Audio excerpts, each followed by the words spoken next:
The Sahara Desert is almost twice the size of the continental United States. Yet Africa has few paved roads and hardly any public transport. But in 100 years of the motor industry, few vehicle makes and models have proved suitable for use in Africa. The development of the Africars, from ideas first considered 25 years ago, has not been easy. The concept of advanced vehicles to be built in developing countries is one hardly likely to inspire support from the financial institutions of the West.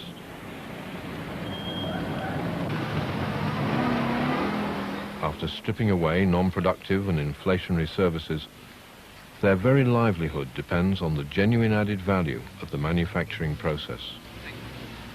Simply, the exploiting of low-priced commodities from third world countries and providing loans to finance exports to those same countries of high-priced and often unsuitable finished goods. Thus, the development of the Africars was undertaken against the odds.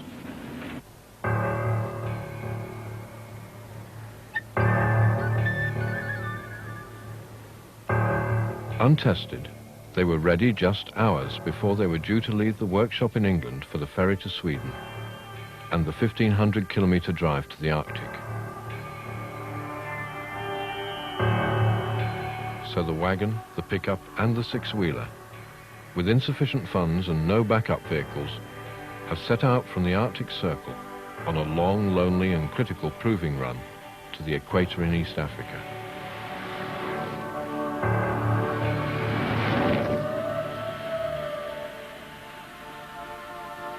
Now, with Europe and Tunisia behind us, we are poised on the Algerian border, ready to cross the Sahara.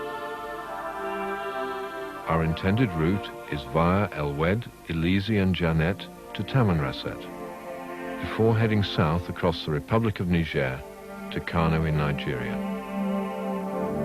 But here, the problems of Africa shift from the Western casino money market to protective third world bureaucracies.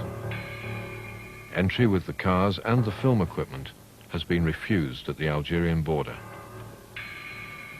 With no visas to return to Tunisia and no suitable documentation to go forward, we are stranded in no man's land. Tony Hughes, whose job it is to smooth our way across frontiers, grooms himself for another assault on the isolated border post.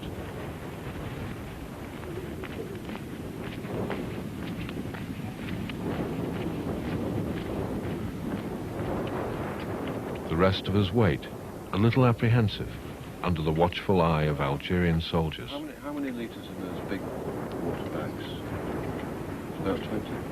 I have to prepare a new detailed inventory of absolutely everything we possess, in French and in triplicate. Now, cooking utensils.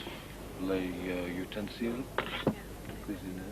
Well, as we expected, the position is that there are no telephone or other facilities we can use here for communication, but there's no problem about our going into El Oued, either one person or one or two people. It's now Wednesday the 28th of March, 1984. Our first contact was with the Algerian embassy in London in September 1983. Then the Ministry of Information in Algiers in October, who had, by November, agreed in principle to our project. They then passed us on, in the same month, to the Ministry of the Interior, where the buck seems to have stopped.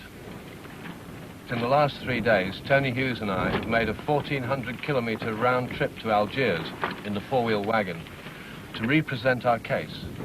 Once again, the Ministry of Information had no objection, but the Ministry of the Interior were immovable. So here we are, sitting amongst a pile of sealed film equipment on the edge of the most famous, the most varied, and arguably the most beautiful desert in the world.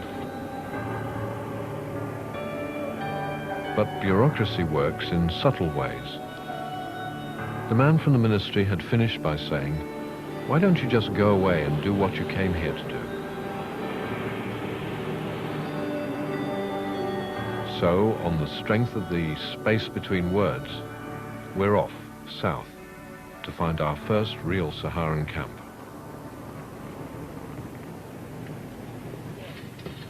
After a month and a half on the road, each member of our small team has settled down to their own specified job. Liza Meller is cook and principal driver of the pickup. Bob Williams is mechanic and driver of the six-wheeler. That's it. Similar to before. Off the end here. Same problem. It looks as if it's been cracked for a while. It's only been holding on about a third of the... So that leaves us with no spares now? No spares now. It'll be a case of welding up from here on. Charles Best is our photographer. He has long anticipated the Saharan sunsets and sunrises as we shivered our way across the February landscape of Europe.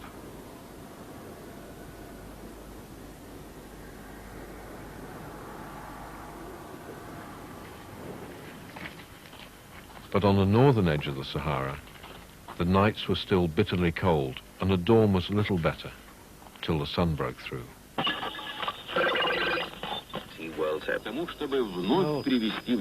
Military rulers in the West African... The coup followed the death last week of President... For part of our second day in the Sahara, we ran the desert, keeping station with the good tarmac road which serves the new oil towns of eastern Algeria. We drove fast, a tight formation with our suspension soaking up even the unexpected undulations of the desert.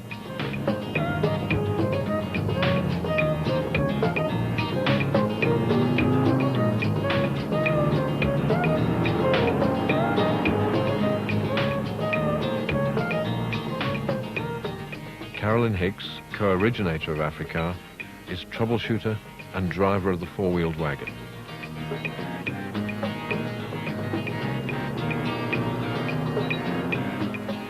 My job is to make sure that we all, people and cars, reach Nairobi safely.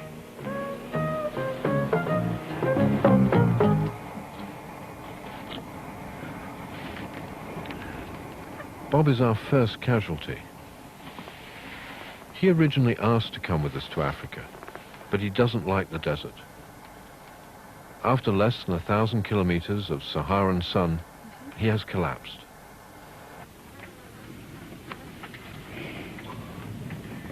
We've stopped to make sure it's nothing worse than sun, heat, and perhaps homesickness.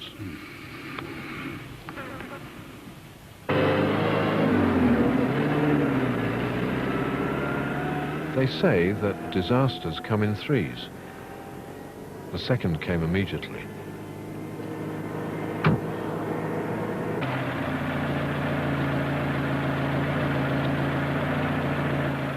The wood and resin bonnet has taken the impact without damage.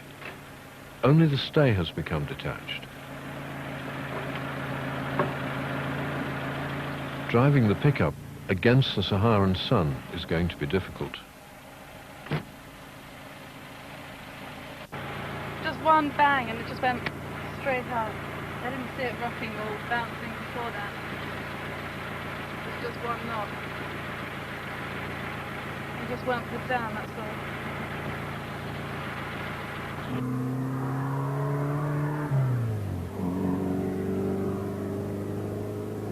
We have now lost 4 days at the Tunisian customs, 10 days getting into Algeria, and the best part of a day because of Bob's illness. I know that with no reserve money left in England, a broken windscreen, and one essential crew member certain to ship home before long, it could easily become impossible for us to complete the journey to Kenya.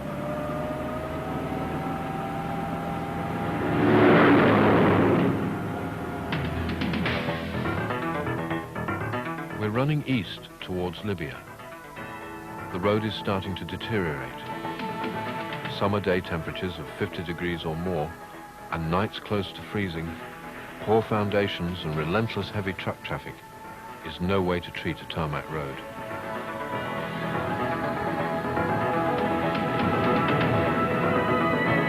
The road takes its toll. Broken tires, huge lumps of alien black rubber litter the desert mile after mile.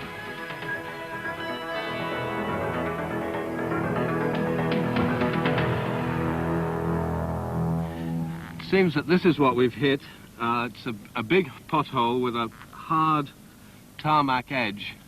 It's always a danger with this old tarmac. It's almost 6 inches deep at this point, and we've gone right into that, and it bent all 3 wheels on one side. It had to happen. The third disaster. I was driving, and I should really have gone round it. The hard tarmac edges are almost the worst thing we deliberately use lightweight soft wheel rims.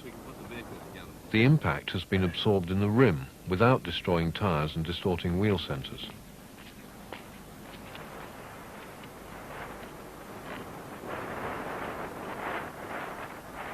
In the Sahara, there is a relentless wind, not gusting but blowing steadily at about 30 miles an hour.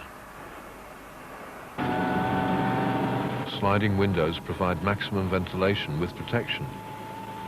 Conventional wind-down windows are quite useless under these conditions. The wood and resin roof protects us from the worst of the overhead sun, but it's still hot, really hot.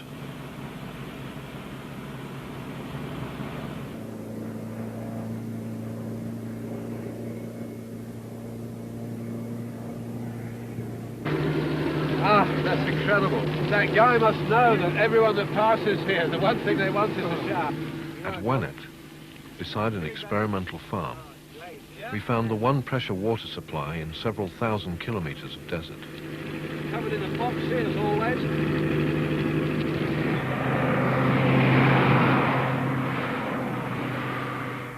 A nearby source of water is critical to a group of Swiss bikers. Riding fashionable dirt bikes, they're already plagued with problems. Sand in the chains, overheating, and complete loss of compression. Good, compression good.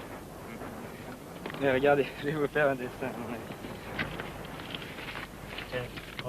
In the desert, where water, food, spares, clothes, and extra fuel have to be carried, the bikes can't cope. An image of riding the dunes, shattered by reality. It's hot. Ah oui, mais il a déjà... We have reached the edge of Tassili, a high plateau eroded by wind and ancient rivers. In caves are thousands of rock paintings depicting a once populated area with water, vegetation and abundant wildlife.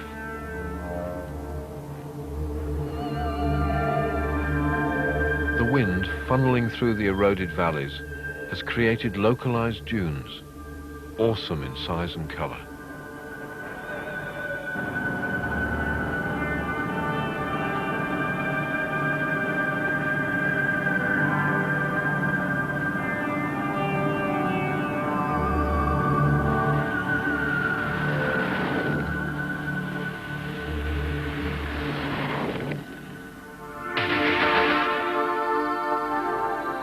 Just outside the small town of Elisi is a sign which says this track is dangerous for 200 kilometers. What it fails to point out is that for vehicles, it is the surface of the track itself that is the danger, not the mountain passes and tight bends. This is the road that we've come to Algeria for.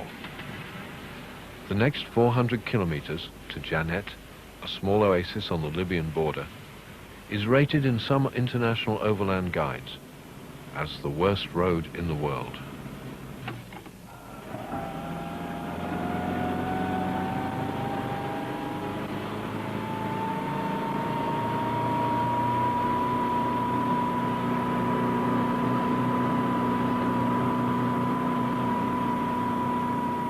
As we start to climb towards the top of the Tassili Plateau, the Africars seem to be taking it all in their stride.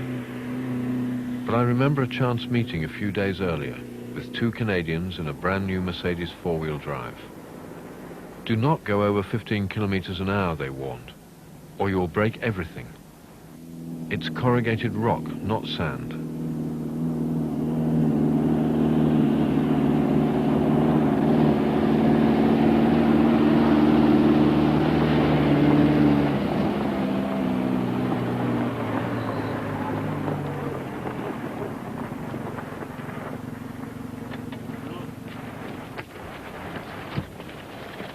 We're crossing a high plateau which is covered in broken up rock. Amazing rock. It sounds more like glass than sandstone. But the rocks are one thing. The vehicle can handle the rocks. It's the corrugations that are really the problem. These corrugations, which are absolutely regular, get you as soon as you get off the rock and onto the sand. And they are, in fact, much worse than the rocks. And it doesn't seem to matter what speed you go at, they will pick up a frequency on the car, and once they've got hold of you, you can come right down to even 3 or 4 kilometers an hour, and you'll still be bouncing on them. It's going to take 1 to 2 days to do this 200 kilometers, unless we want to go up to a speed where we will break these cars in half, and we will break any car in half.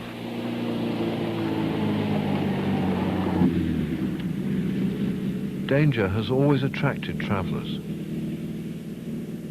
Every year a trickle of overlanders battle their way to Janet. Mostly they drive Land Cruisers or Land Rovers. The heavy beam axles fly uncontrollably on the corrugations, battering and breaking the vehicles and the contents.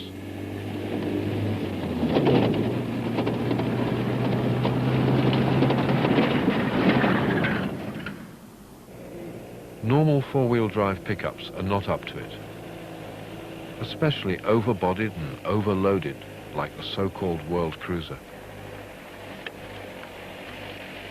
4 people, 2 lying full out on their beds looking over the heads, the other 2 in the front. And they seem to be travelling in second gear, I think. We found it less than 500 kilometers further on, broken quite literally in half.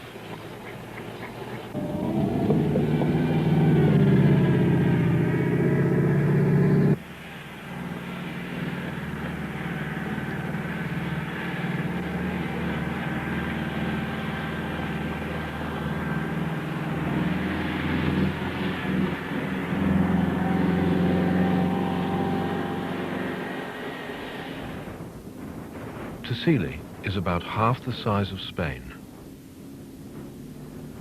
The possible speeds on the track make it appear even larger.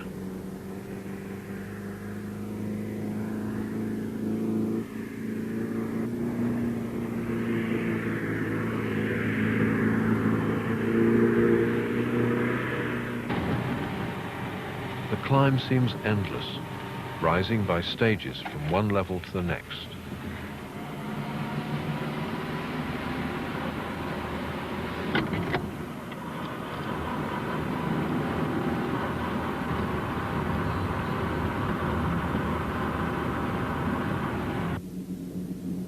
Each intermediate plateau has a carpet of rocks or stones, sized precisely, as though they've been graded by a giant sieve. Underneath the rocks there are jagged edges of lava, a surface which normally has to be negotiated at a snail's pace if tyres, axles, chassis, springs and shock absorbers are to survive.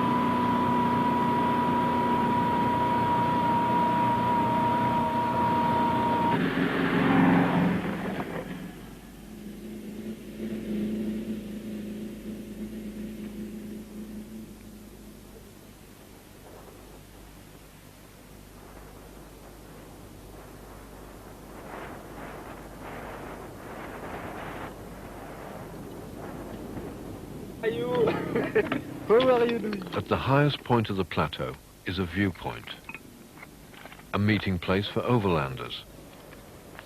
The Swiss are there, back on the road but anxious about the route ahead. Then suddenly it's crowded. A French Toyota and a Norwegian Land Rover. C'est rudement équipé, hein? I made that one. The French group are on a round trip through Janet and back to France. The two Norwegians are more adventurous, heading for Dakar in Senegal and thence to South America.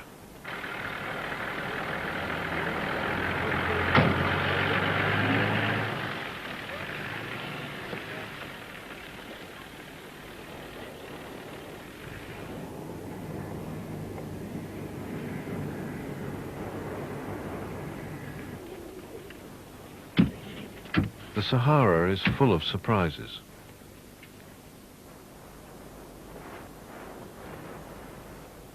Below the Tassili summit is a small volcanic crater lake which holds water the year round, and possibly has done so for millions of years. The water is inviting but disappointing. It's brackish and undrinkable. Then we found our first real soft sand. Just a patch to catch the unexpecting and inexperienced. No problem worse than a quick push out.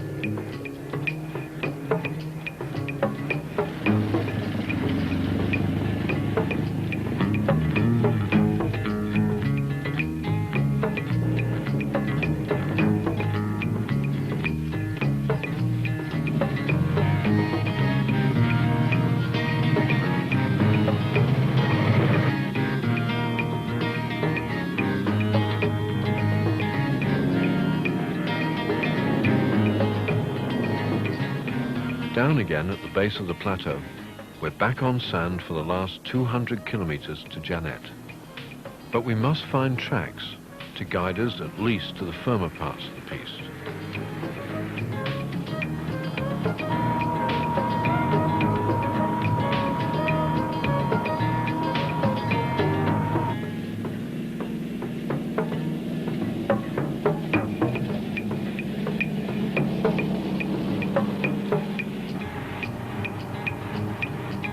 Driving on soft sand requires a learned technique. We've already discovered that letting the tire pressures down helps. So we know that in future we should use slightly larger tires. But mainly we've found that it is a matter of speed and judgment of when to accelerate and when not to accelerate.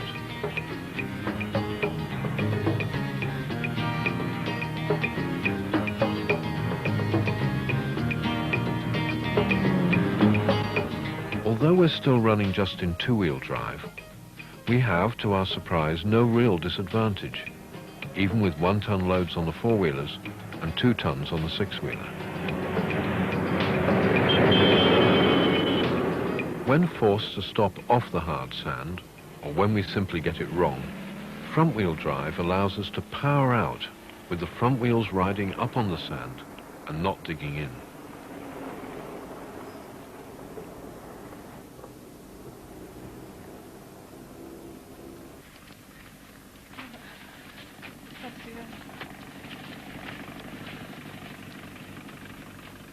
So far, we haven't broken any chassis or major components, but we have broken track rods.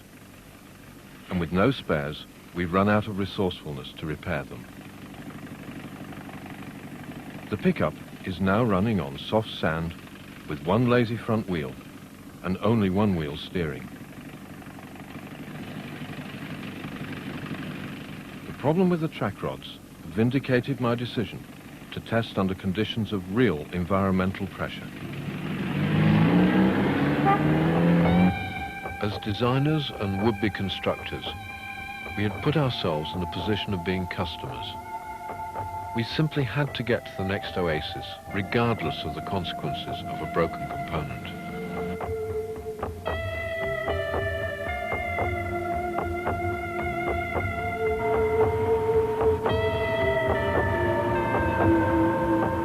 The last part of the piece to Janet was fast and satisfying. But Bob had a desperately hot and dusty drive, nursing the pickup along.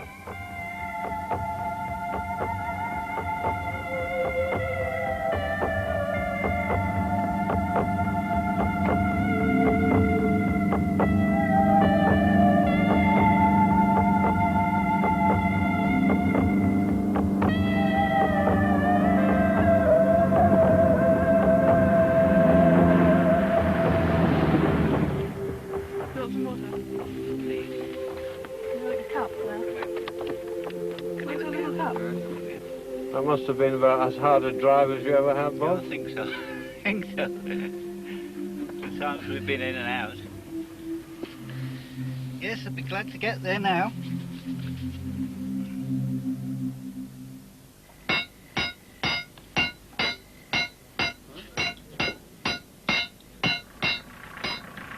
Jeanette means paradise.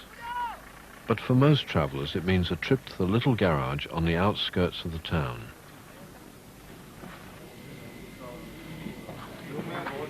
With the loan of welding equipment, we were able to reinforce our track rods so effectively that they gave us no further trouble.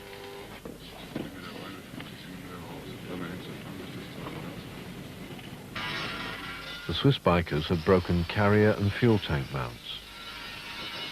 A Toyota Land Cruiser had run all its bearings, twice.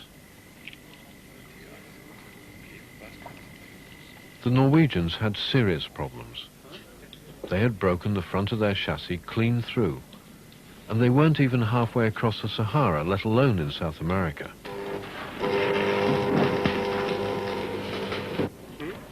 We were joined at our camp by two Germans, Bernd and Thomas, travelling with a Land Cruiser.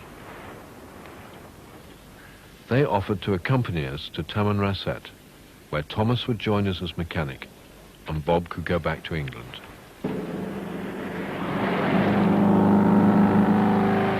With the steering strengthened, we set off at speed, intending to make up some of our lost time. We were driving west along a flat, wide, sandy valley. Temperatures were over 40 degrees centigrade, and at speeds of up to 100 kilometers an hour, we overdid it.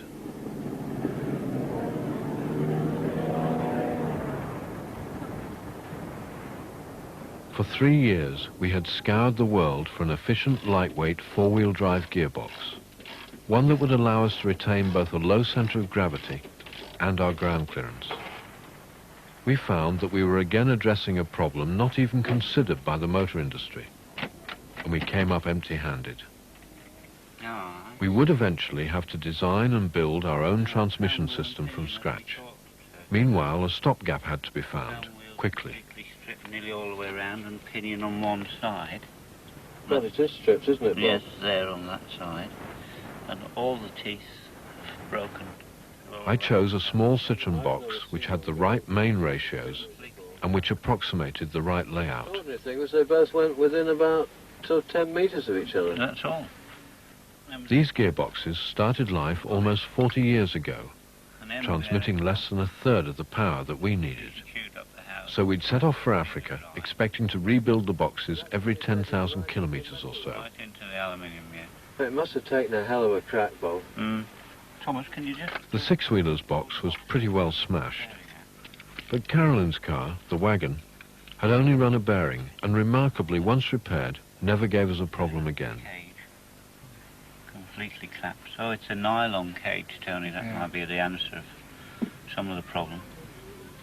Is it possible it's melted, Bob? Yes, it could be overheated, yes, could have done. Despite a spirited race between Thomas and Bob, it took a day to get both the wagon and the six-wheeler back on the road.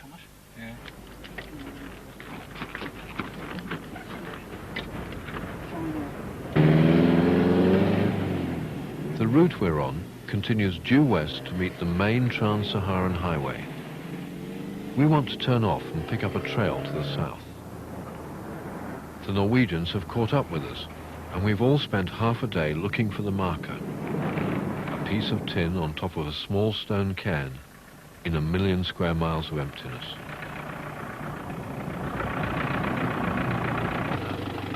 Car's ready. Amongst the graffiti, it bears the all-important arrow and the legend Tam for Tamanrasset. Our next objective is the massive Hoggar mountain range.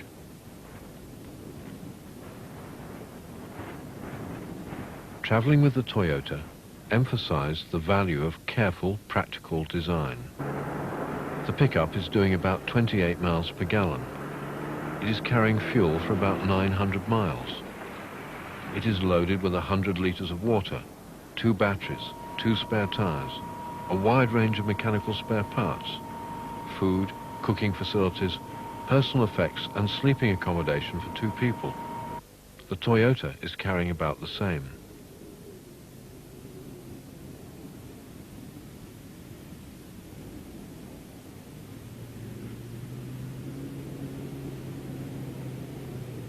The Toyota is a mess, cluttered with extra jerry cans, sand ladders and other bits and pieces.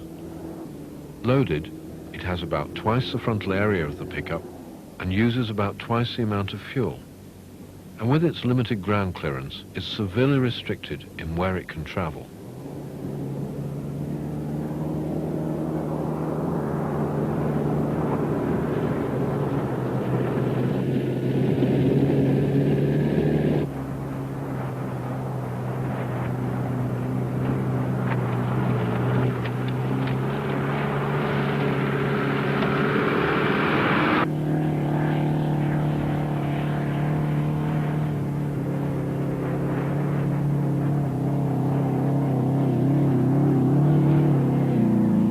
Into the Hoggar is on a route designated 4-wheel drive only.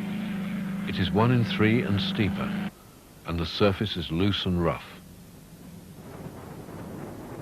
The 6-wheeler is stretched to its limit. Its nose lifts as a reaction to the torque being transmitted by the front driving wheels.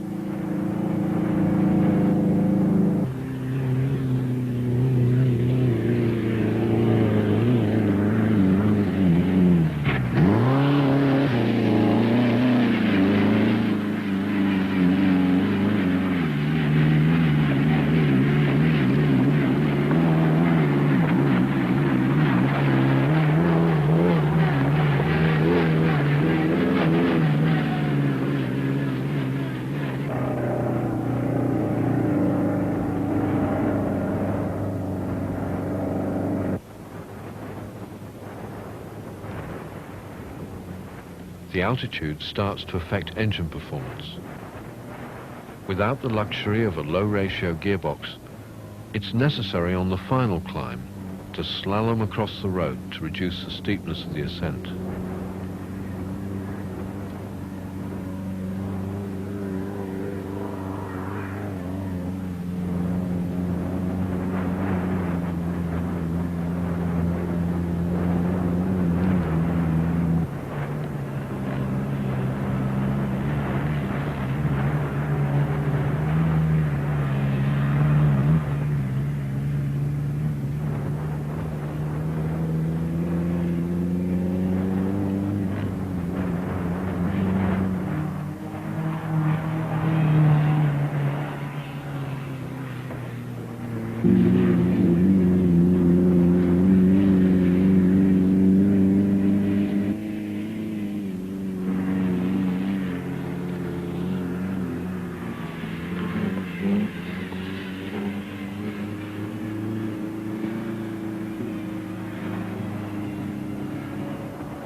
At the top, we encounter the inevitable 2CV Citroën, overloaded and only just able to carry its driver.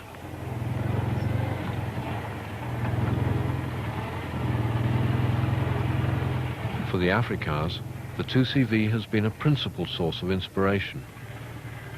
This mid-1930s design is astonishing.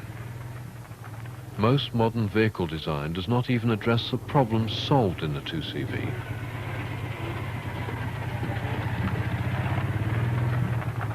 Respectfully, we watch it pass and proceed calmly and steadily on its way to Janet, undaunted by the 4-wheel drive only route. We press on to the heart of the Hoggar, intent on climbing the 10,000-foot peak Africar.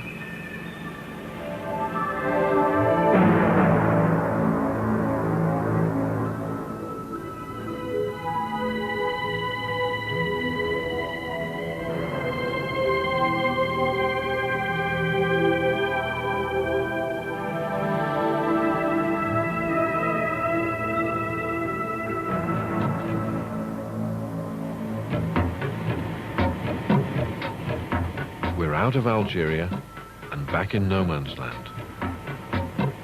Bob has gone home with the Toyota and Thomas is driving the six-wheeler. The Norwegians are still in Tamanrasset, struggling with a broken water pump.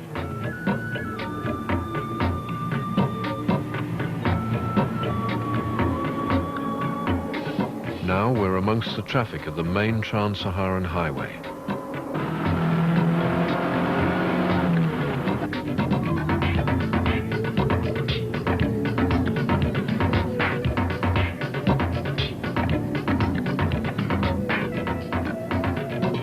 The Africars are leading the pack.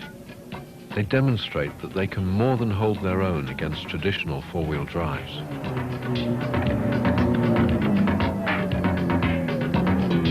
Our driving on soft sand has become more confident. The ability of the cars to ride out the unexpected bumps and holes means that we can set just the right speed.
This way is very, very hard. We must not take it this way. There is a bad place on, and after he say the sand is finished, we can.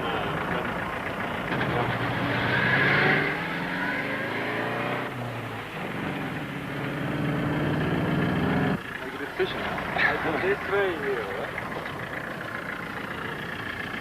Yeah? Between. Yes? Okay. Try. Dieter, okay? That way? That way? Watching the antics of the flying Peugeots makes us a little smug. They have to use unreasonable speed to get through, and then they don't always succeed.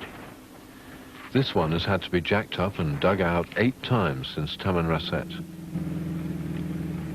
But Thomas nearly gets it wrong.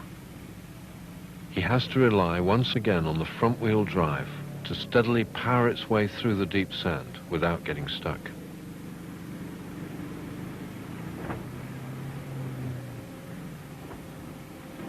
We lost another 2 weeks waiting in Tamanrasset because the border to Niger was closed. Now it's open and we're making the best time possible. Another 40 miles of untended no man's land and we'll reach the frontier.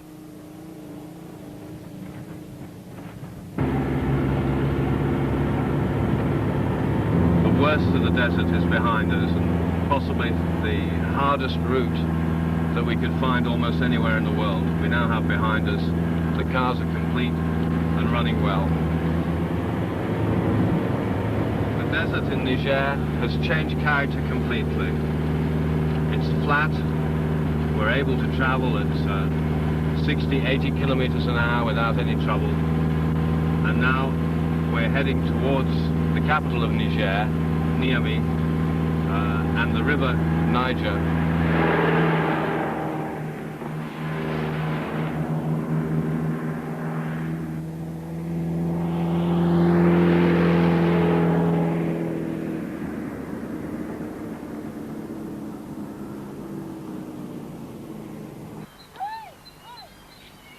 We have entered the Sahel, the arid sub-Saharan region in which life is tenuously maintained by water from wells hundreds of feet deep.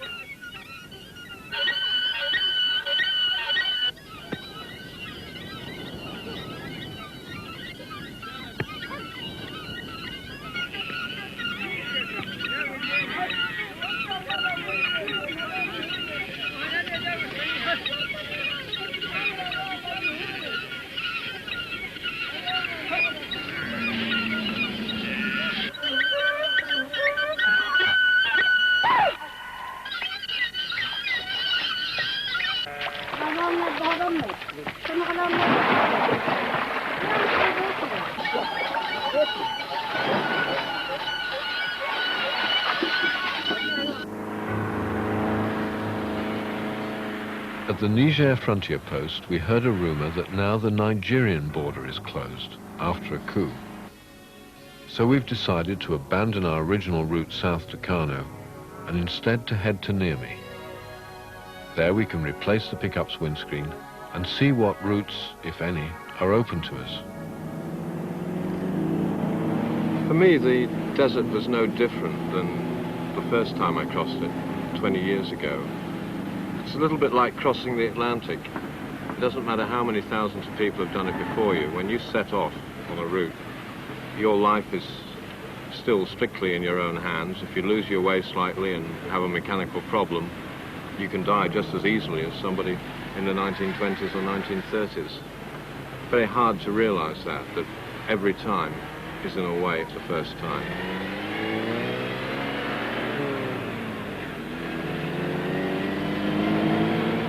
The tarmac is astonishing. This is the Uranium Highway, a strategic road built to get uranium from northeastern Niger on the first stage of its journey to France.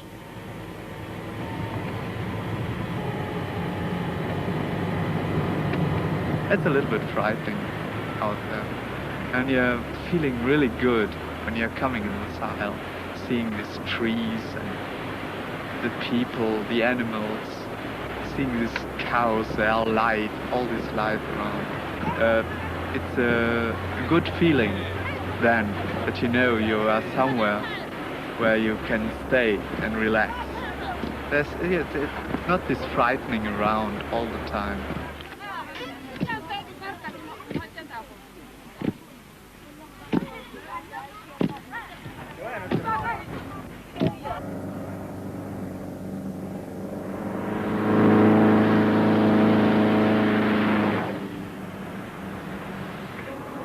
I can remember there's a sort of enormous difference in the speeds at which we've driven. Coming down into Geneva, we clocked 134 kilometers an hour in the six-wheeler, which, to think of doing that now, I mean, it seems complete insanity. And then there were days when we actually got onto rough stuff and we were driving between 5 and 15 kilometers an hour all day. But then when we got into Niger, it was all there. There was tarmac stretching as far as you could see, and you could just accelerate right up to 130 kilometers an hour if you felt like it. But as soon as you got up to about 80, you just began to feel, this is silly. Why are we going this fast? It really doesn't feel at all safe. There were cattle and goats and sheep and all sorts of things wandering around on the side of the road, and you realize how fast you drive in Europe, how you get accustomed to driving fast, and yet it really isn't safe. And I think it's going to take us quite a while from here on till we're actually happy driving at those sort of speeds again. Maybe we'll never be happy driving at those speeds again, I don't know.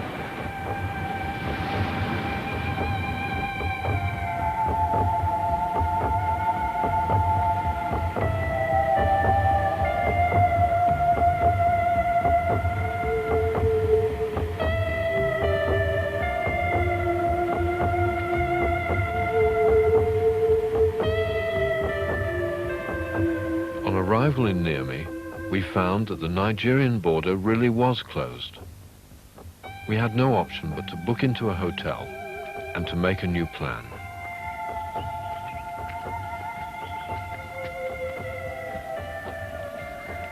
Tony Hughes was sent on ahead. He was charged with flying to each capital city along our projected route to check and confirm our permissions to travel and to film.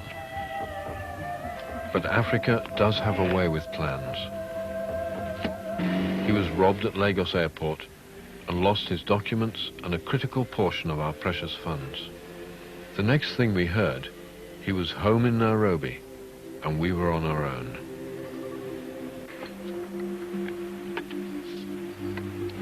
I had been in deserts in California in the western United States, and I liked deserts. When I came to the Sahara, and the desert was the desert as I knew it, but so much more, it was incredibly overwhelming to be so tiny and to be just a human and not to make any difference to the environment at all. I just was tiny. But it felt very, very good to be insignificant. I liked it. I can remember walking away from the camp and just going behind a sand dune so the camp was out of sight, and you felt you were in the middle of an enormous sort of wilderness. It was quite frightening actually for a minute or two, and then the next day you got used to it a bit more, and after a few days you actually began to resent people coming along and intruding on the wilderness of it all. It was rather nice to be alone in such a wide open space. It was empty, and there was a lot of space, but I never felt completely alone. I suppose the routes we were taking, there was quite a lot of traffic. I mean, okay, you may only see one car every day, perhaps, but even that one car was somehow very reassuring. Yeah, you are set back on the time. It's just rough and not real. And you're crossing these mountains. And if you climb the Africars and feel this dawn coming up, it was a dawn with fog down the valleys, and you just saw the peaks of the mountains coming out, and this feeling that there was mantless deepness in these mountains. And the sun rises up, and suddenly it was light everywhere. This was really good. There's sort of three images that pass through your brain when you're lying in the car feeling pretty miserable and very, very hot. And one was diving into a cool swimming pool, the other was having an ice cold drink, and the other was being able to lie down in an air-conditioned room. So of course arriving in Niamey, where we've got the lot, it's like coming to paradise. It was really nice.